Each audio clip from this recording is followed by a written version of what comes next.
Nós estamos nos aproximando de umas datas mais especiais do ano, que é o Natal. E o Natal, ele não é só especial por conta da maravilhosa esperança que ele significa, mas também pelos presentes que nós trocamos uns com os outros. E se nesse Natal você fosse perguntar para o seu filho ou para sua filha qual que é o presente que ele gostaria de receber, existe 70% de chance que ele responderia um, exatamente, um celular. E isso desde os 4 anos de idade. Porque quando eles chegam aos 9 anos de idade, mais da metade deles já tem o próprio aparelho. Isso tem feito com que pesquisadores passem cada vez mais tempo tentando entender por que essas crianças passam tanto tempo em frente das telas, quais são as consequências disso.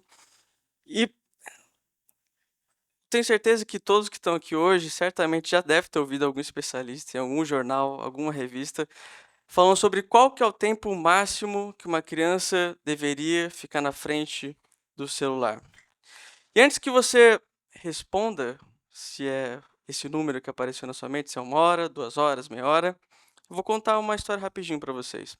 Há um ano atrás, pesquisadores norte-americanos criaram contas fakes de crianças e colocaram essas contas em diversas plataformas, jogos online, enfim, onde vocês sabem que as crianças costumam frequentar. E não foi 1 hora, 2 horas que levou para que um predador online tivesse, na verdade, um contato com essa criança. Na verdade, levaram apenas, segundo essa pesquisa, 19 segundos. Isso acontece porque esses predadores online de crianças, eles não estão falando só com o seu filho, com a sua filha. Eles estão, na verdade, conversando com dezenas de crianças, centenas de crianças ao mesmo tempo. E eles fazem isso porque eles sabem que o percentual dessas crianças vai se engajar em um tipo de contato com eles. Isso tem acontecido, obviamente, porque elas têm passado cada vez mais tempo em frente das telas. E foi por conta disso que há alguns anos eu comecei a pesquisar o assunto.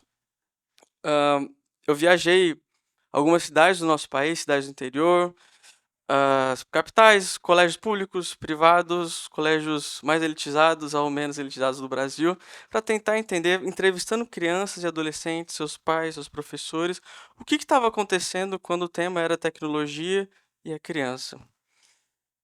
Eu não sei se todo mundo aqui já fez uma pesquisa de campo, mas pesquisas de campo costumam ser cansativas, porque você viaja, você fica fora de casa, entrevista dezenas e dezenas de pessoas por dia, de fato é cansativo. Porém, nesse processo aconteceu algo que eu gostaria de compartilhar com vocês. Em um dos últimos dias de pesquisa, já era no final da tarde, era uma das últimas alunas que eu ia chamar. O nome dela era Melissa, eu li na ficha dela. E a Melissa tinha 10 anos. A Melissa, na ficha dela, descrevia que ela era do espectro autista. Eu chamei ela entrou na salinha, sentou na minha frente, um tanto quanto tímida. E a partir do momento que eu comecei a explicar para ela sobre o que era a pesquisa, ela transformou na hora o comportamento dela. Ela começou a ficar super empolgada, porque eu comecei a falar para ela: "Ó, eu quero entender por que você gosta tanto do celular, o que você gosta de fazer". Ela ficou super empolgada, começou a falar sobre os vídeos que ela gostava de fazer, que ela tinha um canal no YouTube, tinha um vlog, fazia um vídeo sobre as comidas favoritas delas, o material didático que ela gostava, enfim, que ela estava super empolgada. Mas tinha um problema com a Melissa. Ela me contou que os pais dela queriam que ela parasse de postar os vídeos e fechasse o canal dela. Isso tinha uma razão. Essa era a Melissa. A Melissa, há algumas semanas, ela estava recebendo mensagens ofensivas de pessoas que ela conhecia ou de anônimos na internet. Só para vocês entenderem, a Melissa tinha algumas dificuldades cognitivas, ela tinha muita dificuldade na fala. Então, esses comentários, quando ela começou a me mostrar, variavam desde a aparência dela até, de fato, coisas como que ela não deveria existir. E uma coisa é você, como pesquisador, coletar dados, modelar eles, criar hipóteses, e outra é você ter uma criança de 10 anos na sua frente dizendo que ela recebe mensagens que ela não deveria existir. Criança essa, a Melissa, que me contou que ela amava a tecnologia.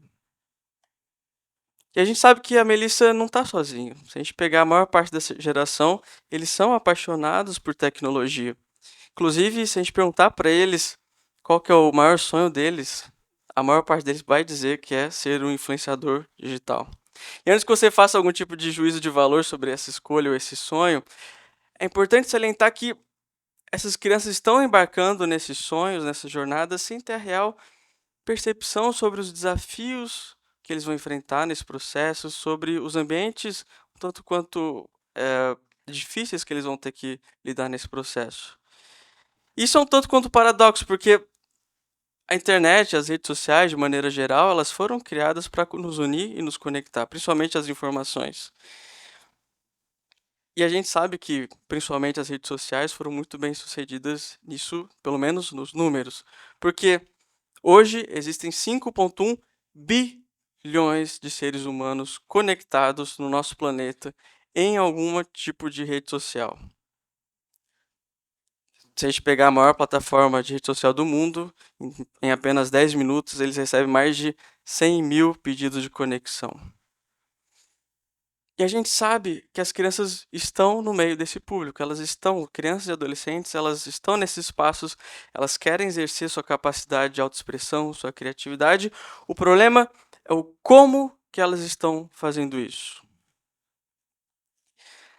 Por exemplo, nós sabemos hoje que meninas de 13 anos de idade vão tirar em média cerca de 14 fotos selfies até achar aquela foto com o ângulo perfeito, com o filtro perfeito, para aí sim achar que é digna de postar em algum lugar.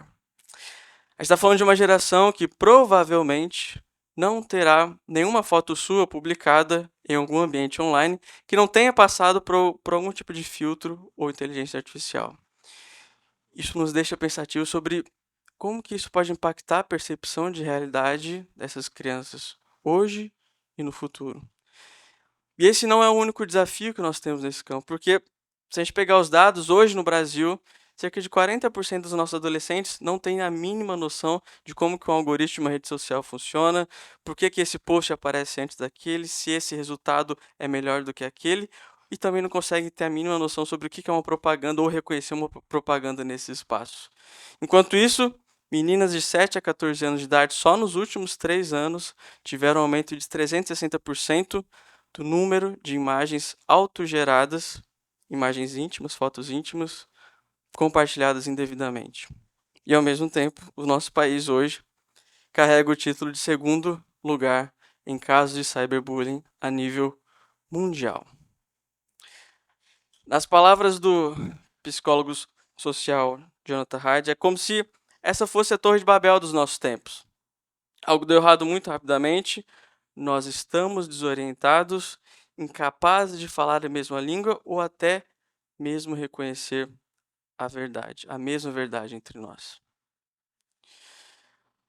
No dia que eu conheci a Melissa, eu voltei para casa e eu também estava passando por um momento pessoal muito especial.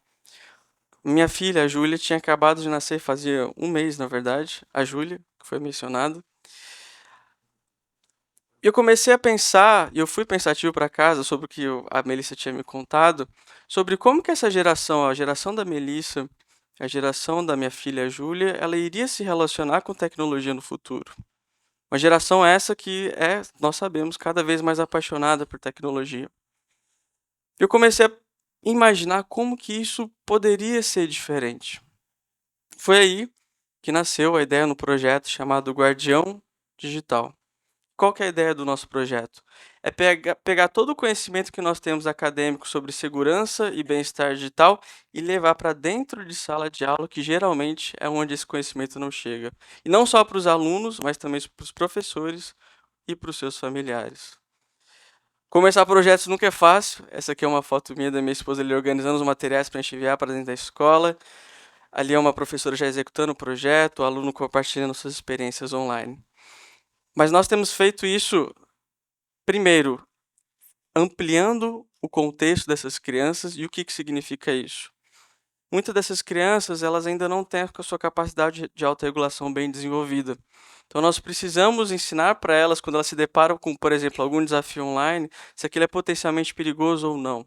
e o que se for, o que ela deve fazer em seguida.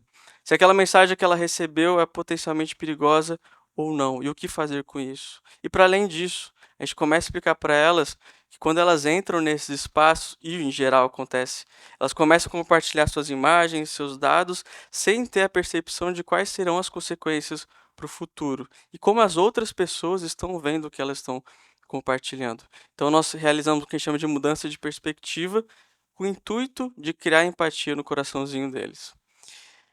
E apesar de ser um projeto novo, os primeiros resultados que a gente tem obtido têm sido muito animadores, porque se a gente olhar nos números, as crianças que têm passado pelo projeto, a gente consegue ver notavelmente o aumento da percepção delas sobre o que as outras pessoas percebem sobre o que elas postam e que elas conseguem aumentar a percepção do que elas postam e fazem online tem consequências no mundo real, o que nem sempre está claro para eles.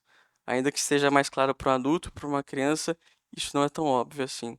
E para além disso, no campo da segurança, a gente também tem conseguido reduzir o percentual das crianças que compartilham seus dados pessoais identificáveis, como número de celular, fotos, endereço.